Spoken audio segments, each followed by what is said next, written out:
Hi everybody and welcome to chapter 19 on population ecology. So we are almost done with the semester. Stay strong, we're almost there. We just have a few more chapters to go and this is where it kind of gets kind of fun, at least I think so. So let's talk about chapter 19, population ecology. There we go. Alright, so reminder, a population is a group of the same type of organism living in the same place at the same time. So when you're quantifying a population, you would say, take wherever you are in the city of LA. So in the city of LA, you were talking about a single population of, say, squirrels. You were just talking about the city of LA, you were just talking about those squirrels that live in that area, but you're talking about all the squirrels that live in that area of that same species. If you have like a ground squirrel and a flying squirrel, those would be two different populations. And remember, we learned about that when we're talking about species. So really what we're talking about is we're talking about the same species that lives in the same area at the same time. So you couldn't say that you have a population of squirrels here in LA and a population of squirrels in China. They wouldn't be the same population, right? They would be two distinct populations because they're not in the same place. In fact, they can't even get to each other. They're squirrels. So again, that would not be the same population. So you don't want to talk about the population of every organism on the planet. Like, that's slightly different than when we would be talking about the population of humans on the planet. That we are all one species. Technically, we could all get to each other. So we are considered a population.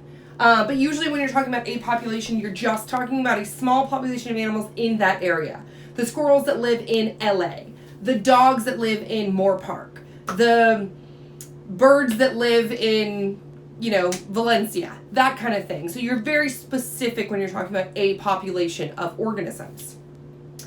When you're talking about a population, you're talking about the same type of individuals, right? You're all the same squirrels. So those squirrels, because they're living in the same environment, are going to have the same resources. They're all going to be looking for water. They're all going to be looking for nuts or seeds or food or berries or whatever they're eating. So they're going to compete for the same resources.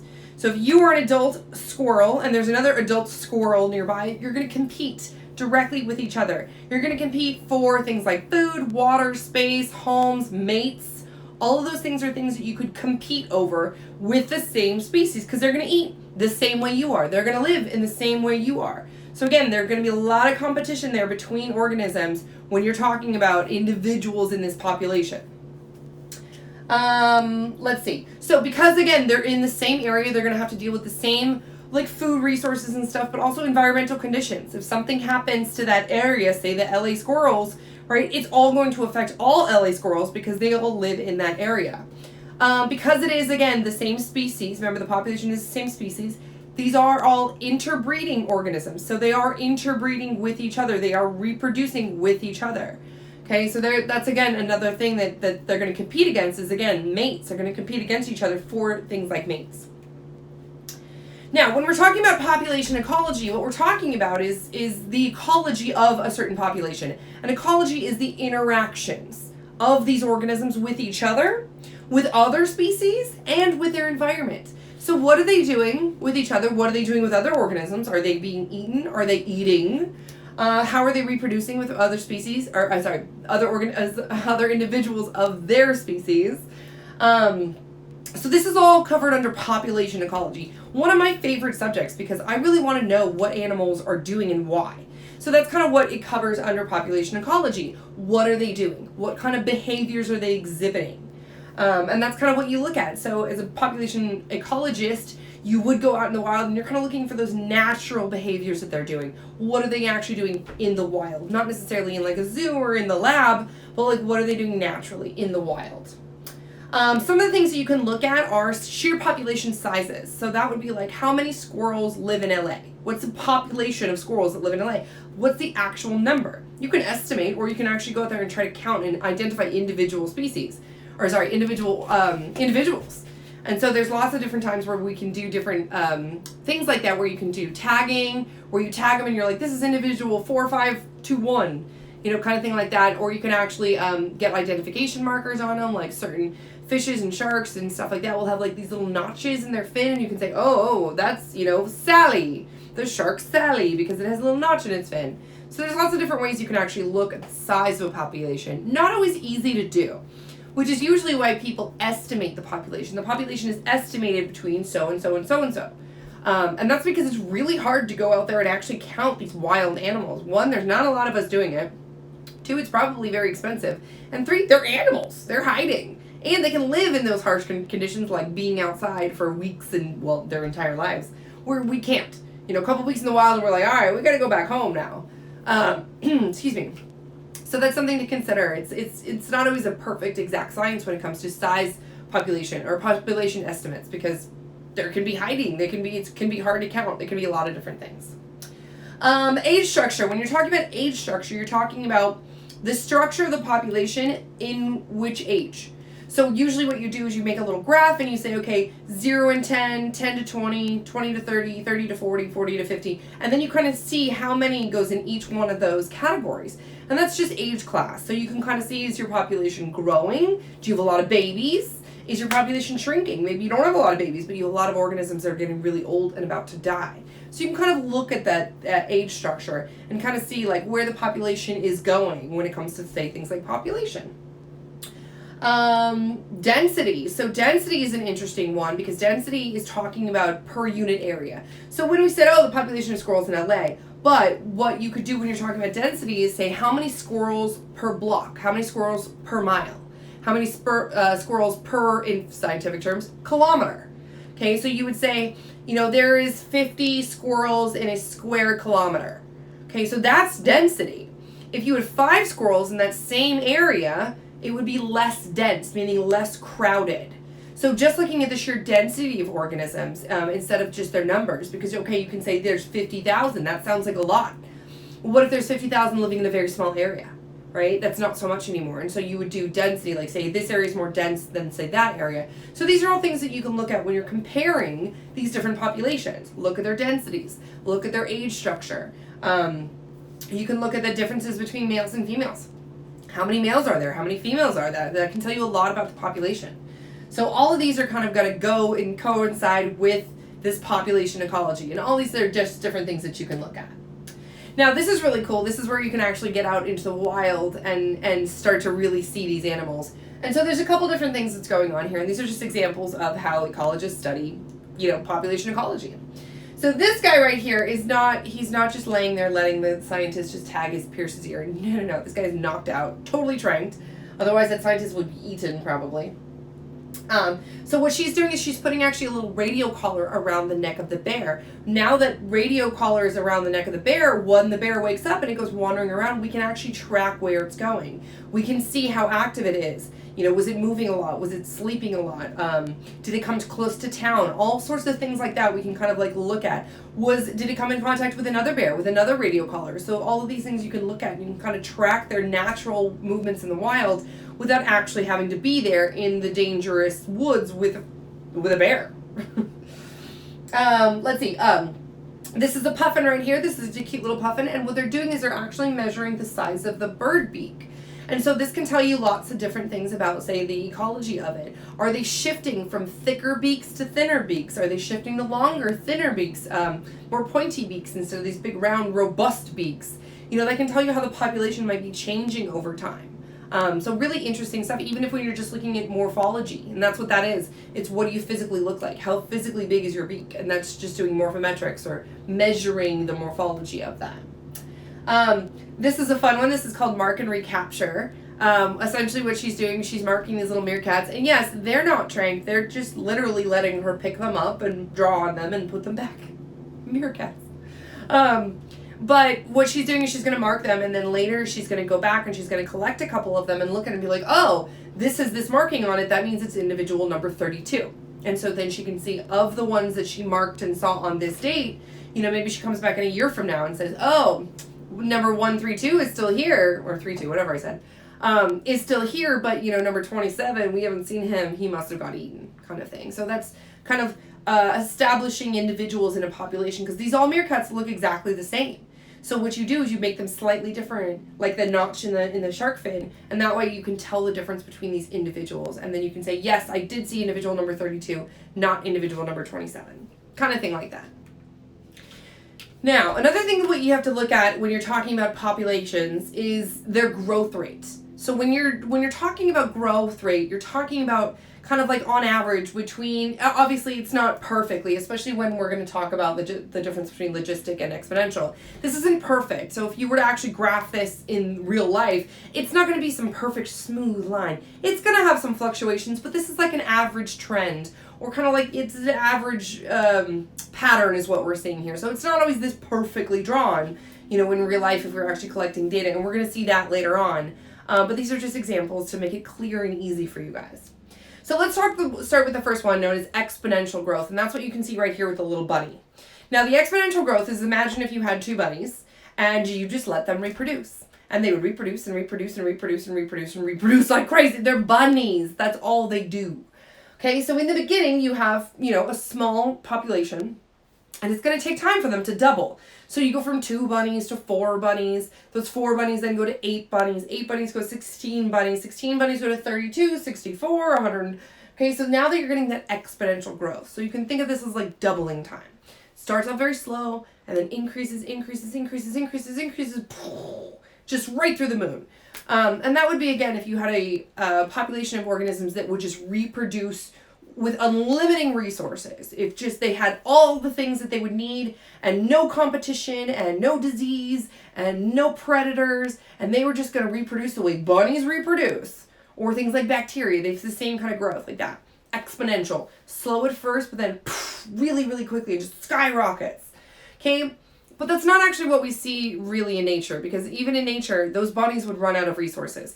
They would eat everything in the garden. The wolves would start coming out because the wolves would be like, man, there's all these bunnies here. Like, why would I go chase down that, elk? I'm going to go eat all these little bunnies that are just all over the place. So they would get natural predators. They would get some kind of environmental factors. And we're going to talk about what those are. But it would decrease their population. So really what we see is this sea lion right here. We see this what's called logistic curve. So this exponential curve is known as a J curve because it kind of makes that J shape, just goes up, up, up, up, up. But realistically, we see the logistic curve, and the logistic curve is always an S curve. So you can see S right there for Stephanie. Okay, so this is what we see. In the beginning, you have that exponential growth, right? You're slow, you're small population. Oh, now you're growing. Oh, nice and fast, growing.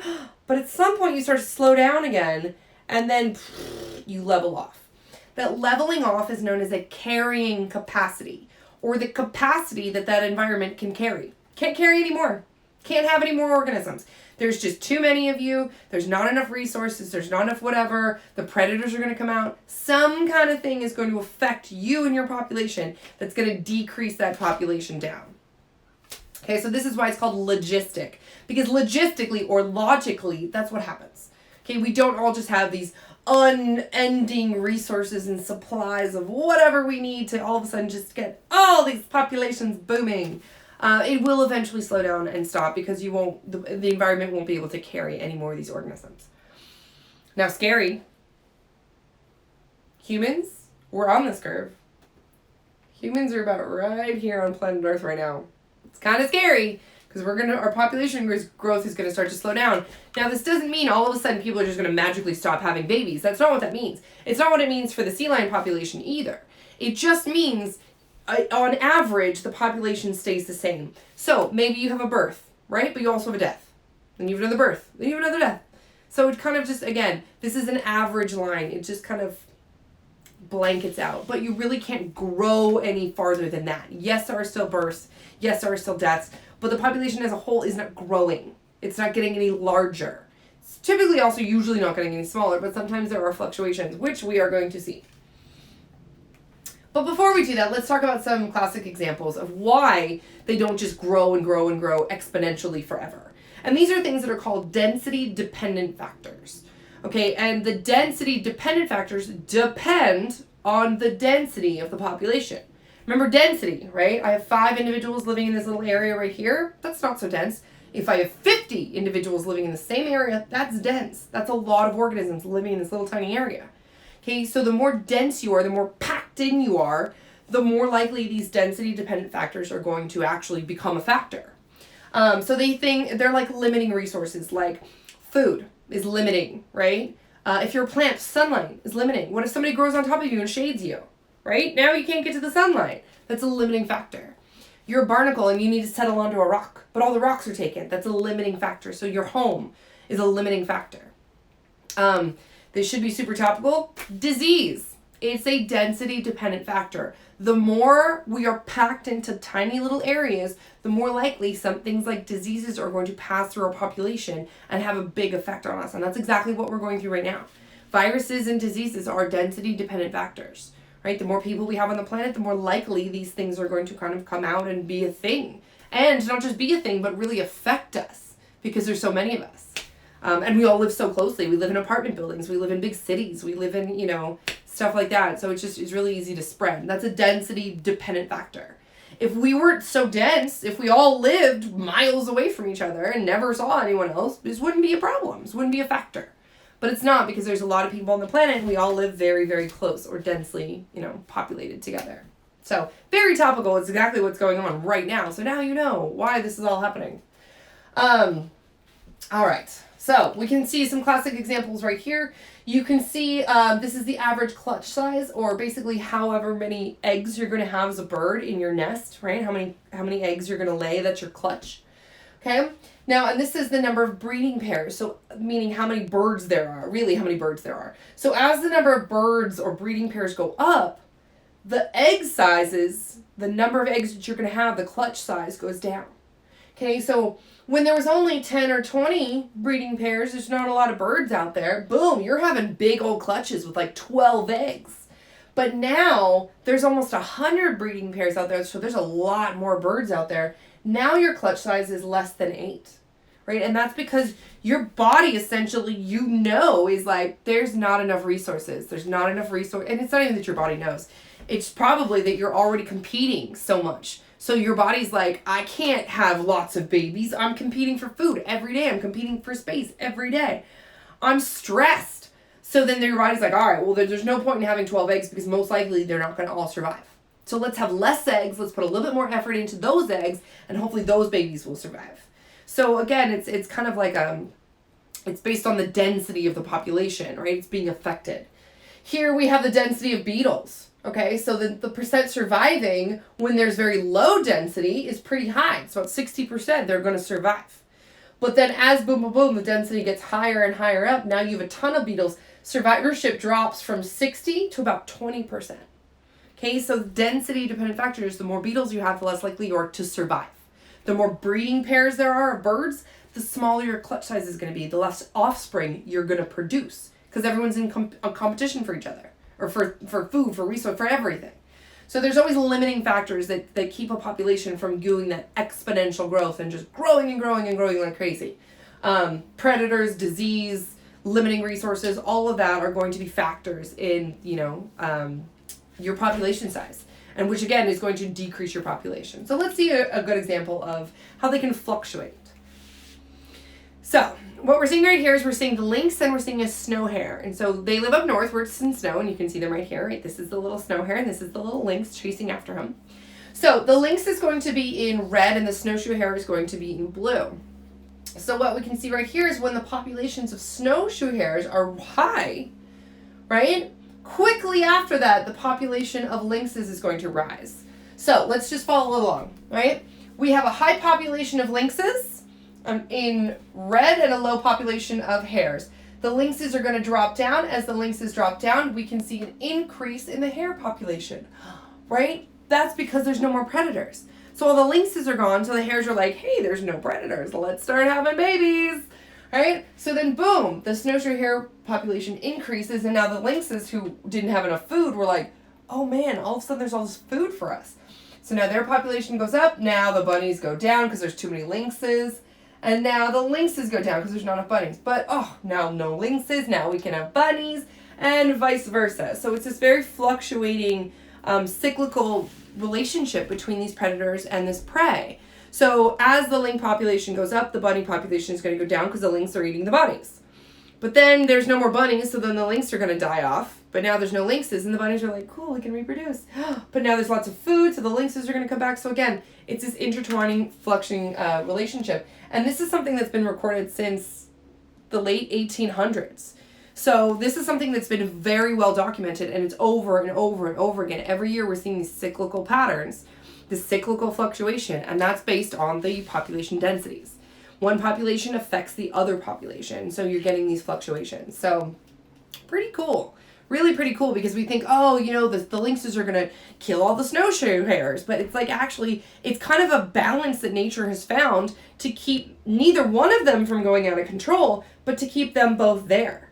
So this is fluctuation year to year on whether you're going to which one you're going to see more of.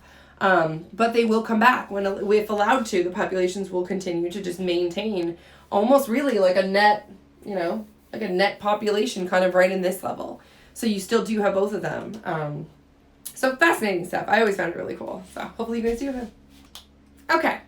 So moving on. Now we're going to be talking about density independent factors. So density dependent depends on the density. Density independent does not depend on the density of the population. This could be something that comes in and just totally affects all the populations. So remember, we were in downtown LA. Our population of squirrels. Something happens, and, well, that's horrible. Okay, let's go away from downtown LA. Let's say that we're on an island somewhere, and there's a population of squirrels, and a typhoon hits, so a hurricane hits, and boom, all of the animals on that island are going to be wiped off. Right? It didn't matter if you had 4 squirrels or you had 4,000 squirrels. Everything kind of got wiped off that island because of the hurricane, the typhoon that came in. Right? So this is going to be something, a density independent factor is usually something random, some random catastrophic event like a fire, a famine, a flood. I don't know why they all start with F's. A tsunami, a tidal wave, anything, they're the same things. Anything like that could affect the population. So at this point, it wouldn't matter if it was a very big population or a very small population. These are some kind of natural disasters that are happening that are actually coming in and wiping out a big chunk of that population. Usually some kind of natural disaster that you can see right here. So this is an example of aphids, right? It's springtime, they're reproducing, they're growing, populations are growing, boom, and all of a sudden you get something sudden decline. Like that would be temperatures are just too hot, right? It got too hot and all the aphids died. Or maybe they were eating a particular type of flower and their flower it's not springtime anymore. So boom, now there's no more flowers. So they would die off. Something like that. Something that would wipe out, no matter how many aphids you had, would wipe out pretty much the population.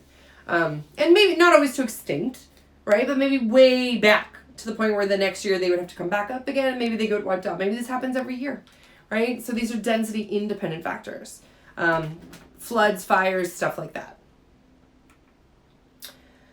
All right, so why do we even care about population ecology? Well, besides the fact that it's really cool to actually understand what these animals are kind of doing and, in nature and in the wild and stuff like that. But it also allows us to scientifically look at things in a slightly different way. Like at the peak harvest. So if we wanted to harvest something, we can look at the growth rates. We can look at the population and say, hey, populations are highest in August, right? We should be taking when the populations are the highest. Don't take when the populations are the lowest, we might wipe out the population. So let's take when the populations are the highest. So timing things like hunting and fishing seasons, stuff like that, timing harvest, all those can be really useful to get the maximum yield without really affecting the population, without hurting the population too much so the population can't decline. Unless you want it to decline. Say you will have a pest. Right? Say those aphids are eating all your flowers and you're like, I'm a gardener and I sell flowers. I can't have these aphids eating my flowers. If they hit their peak in July, that's when you would want, maybe not when they hit their peak in July would you want to attack them. Maybe you want to attack them when their populations are really low. So that you kind of wipe out the population when there's not a lot of it. So you're not battling, swarms of aphids. Maybe there's only a couple and you're like, I'm going to target you during your off season. So you won't even be here next year kind of thing. So it just kind of depends on what your goal is. Maybe you're not trying to wipe out anybody. Maybe you're trying to do the opposite. Maybe you're trying to restore.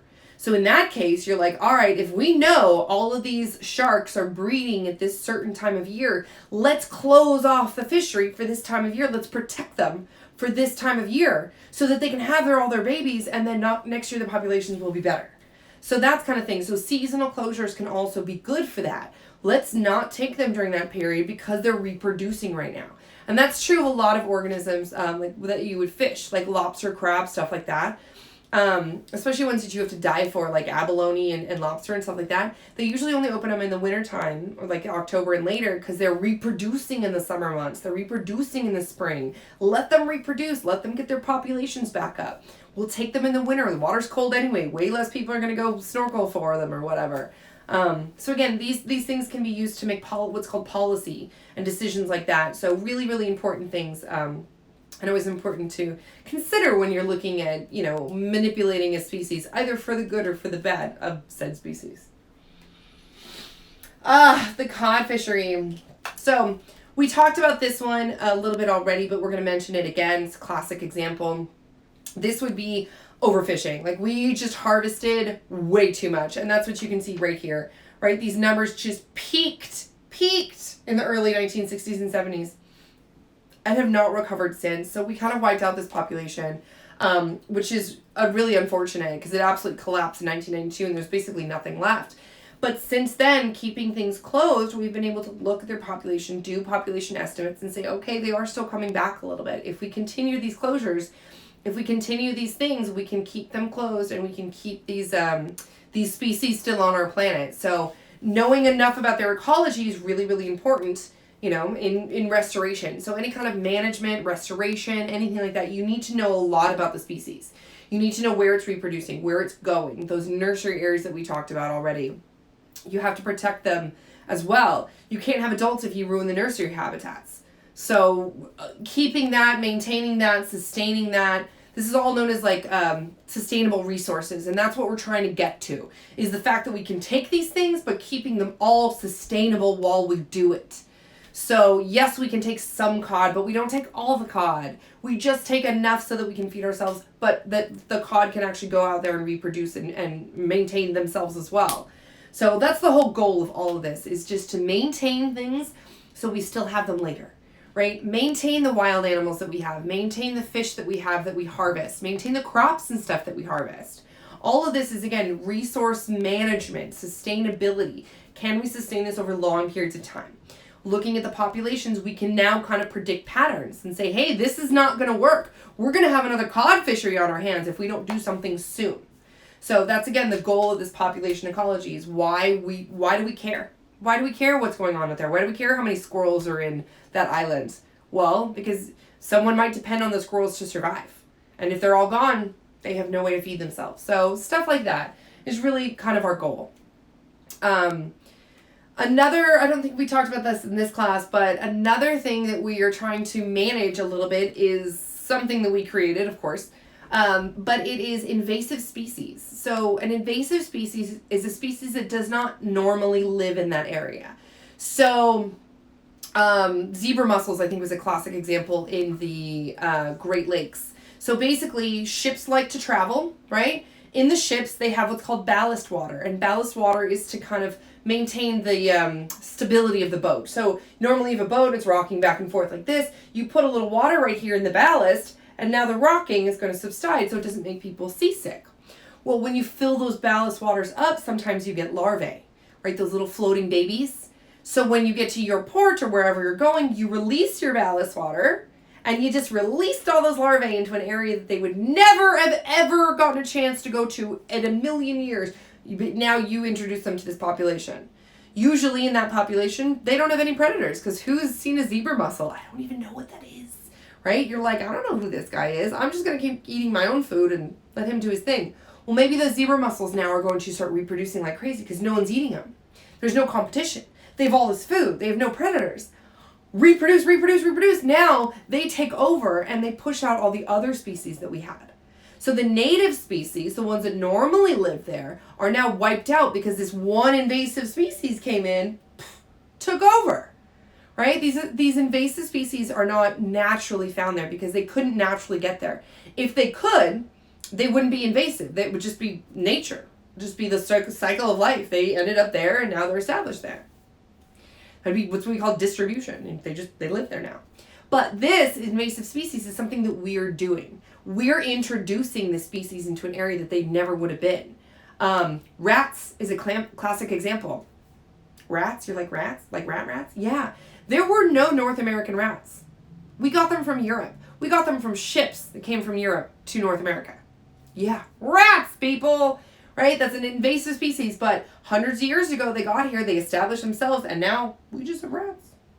Right? It's also why the East Coast has a little bit more rat problems than we do here on the West Coast, because that's where all the ships landed first.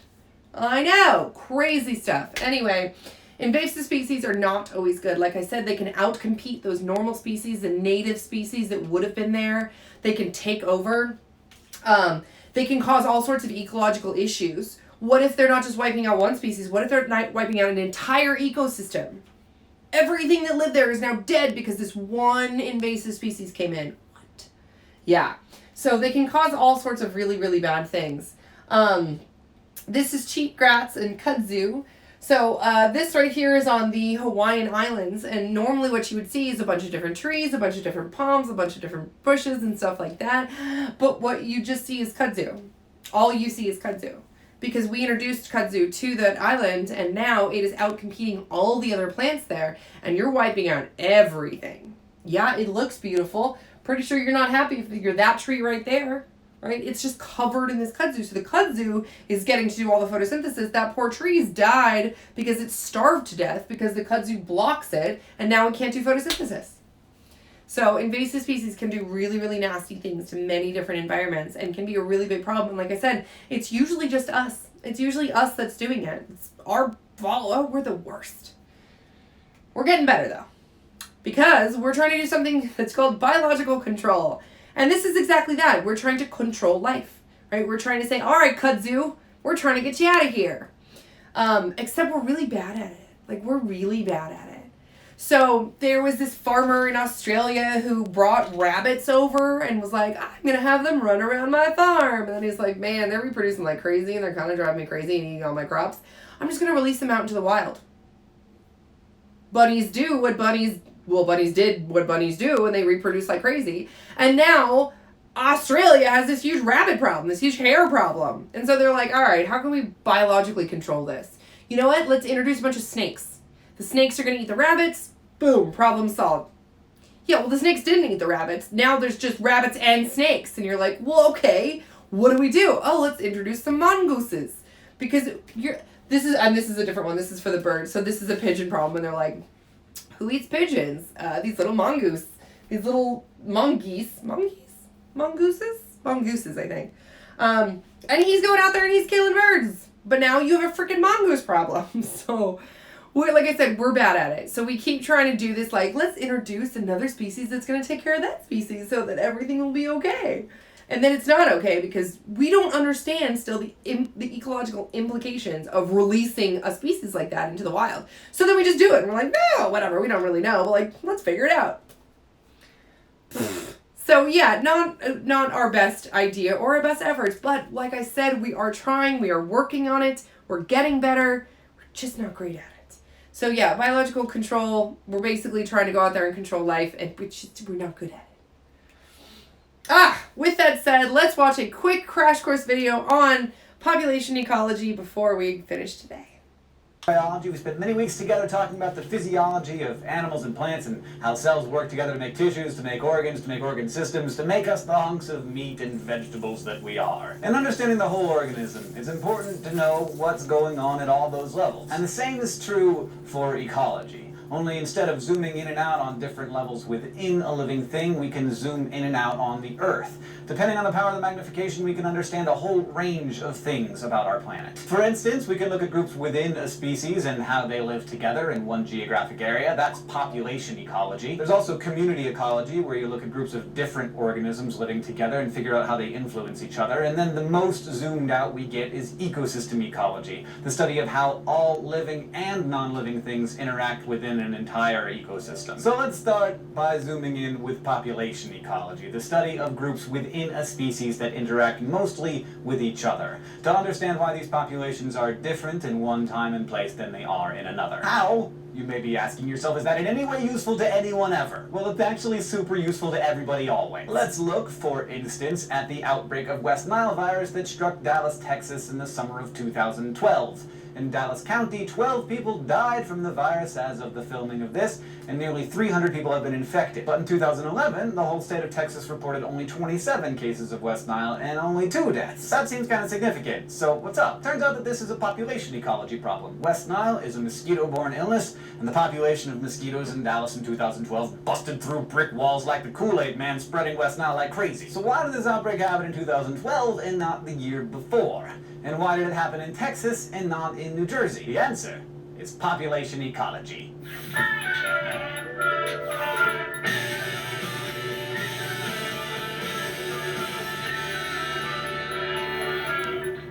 Before we start solving any disease outbreak mysteries, we gotta understand the fundamentals of population ecology. For starters, a population is just a group of individuals of one species who interact regularly. How often organisms interact have a lot to do with geography. You're gonna have a lot more face time with the folks you live near than those who live farther away. As a result, individuals who are closer to you will be the ones that you compete with for food and living space, mates, all that stuff. But in order to understand why populations are different from time to time and place to place, a population ecologist needs to know a few things about a population, like its density. In this instance, how many mosquitoes there are in the greater Dallas area that might come into contact with each other. A population's density changes due to a number of factors, all of which are pretty intuitive. It increases when new individuals are either born or immigrate, that is, move in, and it decreases because of deaths or emigration, or individuals moving out. Simple enough, but as a population ecologist, you also need to know about the geographic arrangement of the individuals within the population. This is their dispersion. Like, are the mosquitoes all clumped together? Are they evenly spaced across the county? Is there some kind of random spacing? The answer to these questions gives scientists a snapshot of a population at any given moment.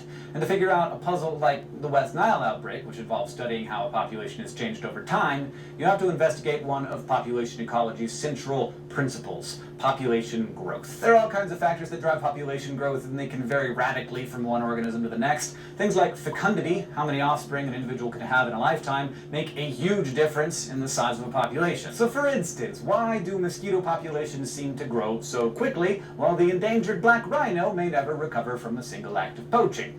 For starters, mosquitoes can have 2,000 offspring in their 2-week lifetime, while the rhino can have like 5 in 40 years. Still, a population doesn't usually or even ever grow to its full potential, and it can't keep growing indefinitely. To understand how fast or slow and high or low a population actually grows, you need to focus on what's keeping growth in check. These factors are appropriately called limiting factors. Say you're a mosquito in Dallas in 2011, the year before the outbreak. Back then, the growth rate wasn't what it was in 2012, so something was keeping you down. To figure out what your limiting factors were, you first have to narrow down what you need as a mosquito to live and reproduce successfully. First, you gotta find your food. Now, you mosquitoes, you eat all kinds of things, but in order to reproduce, assuming you're a female, you need a blood meal. So you have to find a vertebrate and suck some of its blood out. Presumably, there's no shortage of vertebrates walking around Dallas for you to suck blood out of. I have good friends who are vertebrates in Dallas. You might even be able to suck some of their blood. Next, temperature. Because you mosquitoes are ectothermic, it has to be warm in order for you to be active. And on Texas, it's pretty warm, and the winter of 2011-2012 was especially balmy. In fact, the summer of 2012 was exceptionally hot, which helps speed up the mosquito life cycle. So that's one limiting factor that's been removed for Dallas area mosquitoes. Moving on to mates. If you're a female mosquito, you need to find a nice male mosquito with a job and preferably his own car, because you know Dallas is a pretty big city, to mate with. This isn't actually all that hard because of the way that mosquitoes do it. Males just gather into a mosquito cloud at dusk every night during mating season, and all the female has to do is find her local dude cloud and fly into it in order to get mated with. Easy cheese. Finally, space. And aha, because here we have another important clue. Mosquitoes need to lay their eggs in stagnant water, and if there's anything mosquito larvae hate, it's a rainstorm flushing out the little puddle of water they've been living in. Since Dallas saw a pretty severe drought in the summer of 2012, there were lots of pockets of stagnant, nasty mosquito water sitting around, acting as nurseries for many, many West Nile infected mosquitoes. So when we look at this evidence, we find at least 2 limiting factors for Dallas's mosquito population growth that were removed in 2011. The constraints of of temperature and space. It was plenty hot, and there were lots of egg-laying locations, so the bugs were free to go nuts. Population ecologists group limiting factors like these into two different categories: density-dependent and density-independent. They do it this way because we need to know whether a population's growth rate is being controlled by how many individuals are in it, or whether it's being controlled by something else. And the reason these limitations matter is because they affect what's known as the carrying capacity of the mosquito's habitat.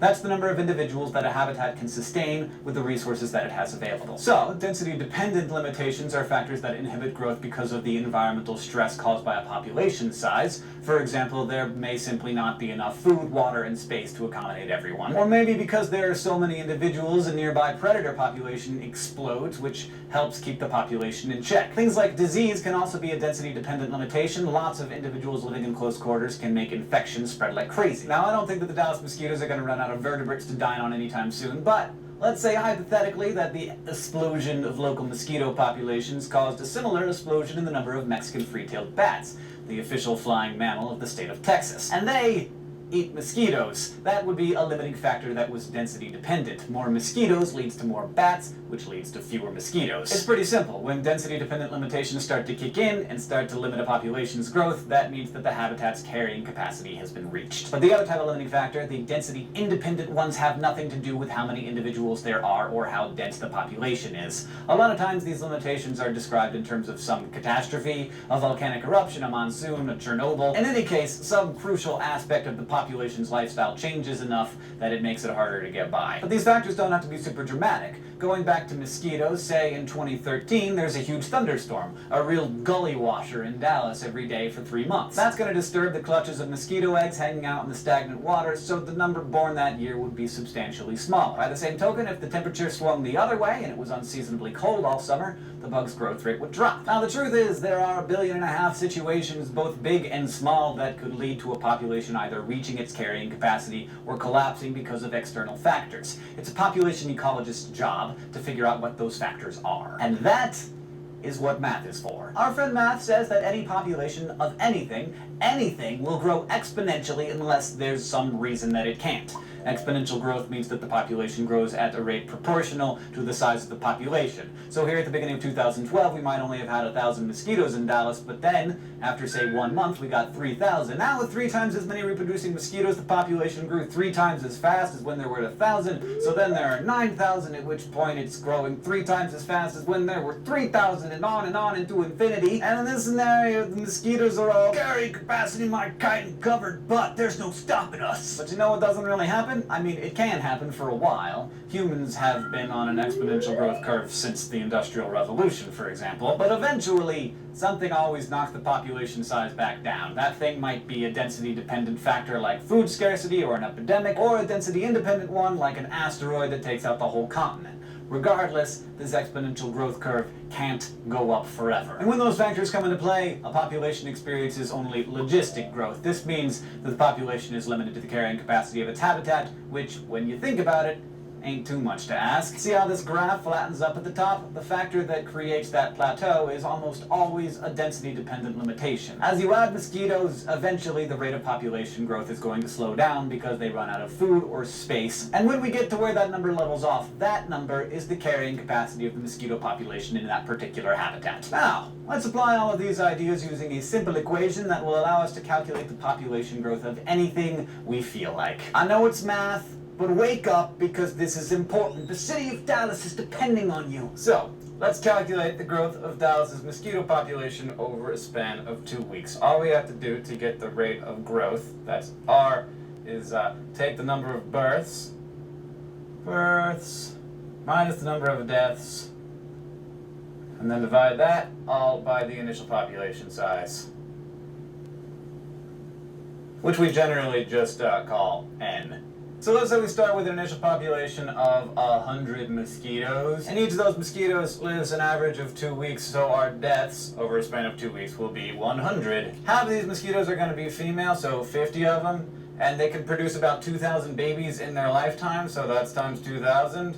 Ooh, so 50 mommy mosquitoes times 2,000 babies per mommy, and you get births equaling 100,000 little baby mosquitoes. Once we plug in all the numbers into this equation, even though this is totally a hypothetical, we will see the true scope of Dallas's mosquito problem. So, blink, in 2 weeks the population had 100,000 babies and only 100 of them died, so this is a population growth rate, if you do the math, of 999. This means that for every mosquito out there at the beginning of 2 weeks, there will be 999 more at the end of 2 weeks. That is a 99,800% increase by Thor's hammer! Again, these are hypothetical numbers, but it gives you a sense of how a population can just go out of control when all the factors that we talk about go in its favor. And you guys haven't even seen trouble until you see what the graph of human population looks like over the last couple of millennia. But to find out more about that, you're going to have to join us next week. Until then, thank you for watching this episode of Crash Course Ecology, and thanks to everyone who helped put it together. The table of contents is over there if you want to go rewatch anything, and if you have any questions for us, we're on Facebook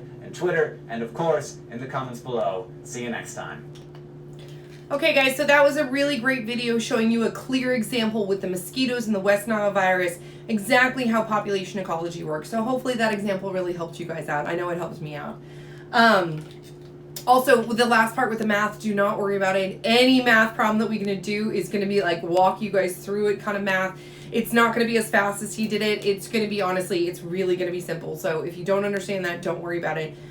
We will do that in a whole separate exercise. And if we don't get to it, then just don't worry about it at all. So it's just there for kind of like a reference point if you guys did want to come up with some numbers just to kind of see the kind of population growth that could happen out there, especially with those mosquitoes. I mean, those are 999. That's a lot of mosquitoes. So with that, I will take any questions, obviously, in the comments or the discussions or anything like that. You guys can always email me with any kind of questions that you have. But thank you for listening to my Chapter 19 lecture on population ecology. And I will see you guys next time. Have a wonderful rest of your night and take care.